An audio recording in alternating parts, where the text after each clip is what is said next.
আসসালামু আলাইকুম রহমতুল্লাহি তাআলা ওয়া বারাকাতুহু। আমার প্রিয় দর্শক ও শ্রোতা, গাউসিয়া কমিটি বাংলাদেশ বাঞ্ছারামপুর উপজেলা শাখার ইফতার ও দোয়া মাহফিল অনুষ্ঠিত 15/5/2025 ইন রোজ শনিবার গাউসিয়া কমিটি বাংলাদেশ বাঞ্ছারামপুর উপজেলা শাখা ইফতার ও দোয়া মাহফিল অনুষ্ঠিত হয় ফানাফি শেখ আলহাজ মোহাম্মদ আবু বকর সিদ্দিক রহমতুল্লাহ আলাইহির দরবার সৈয়দিয়া সিদ্দিকে সুন্নিয়া হাফিজিয়া মাদ্রাসায়।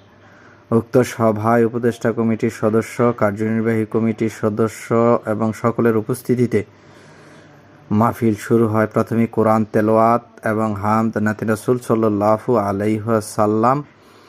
তারপর আলোচনা শুরু হয়। বক্তারা রমজানের নামাজ, রোজা, নফলবন্দি কি সহ জাকাত ফেরতার টাকা কোনো গুমরাহ বাতিল বেদাতি ভ্রান্ত মাদ্রাসায় না দিয়ে নবী করিম সাল্লাল্লাহু আলাইহি সাল্লামের দেওয়া জান্নাতি দল আহলে সুন্নাহ ওয়াল জামাত অর্থাৎ সুন্নি মুসলমানদের মাদ্রাসায় দেওয়ার পরামর্শ দেন এবং সর্বশেষ মিলাদ কিয়াম দোয়া করে মাহফিল সমাপ্ত হয়।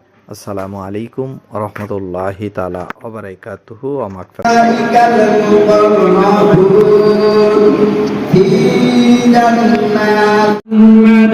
জগত জালা কামলিওয়ালা তোমার নাম, কৌসর ওয়ালা তোমার নাম, এই পৃথিবীর নামে।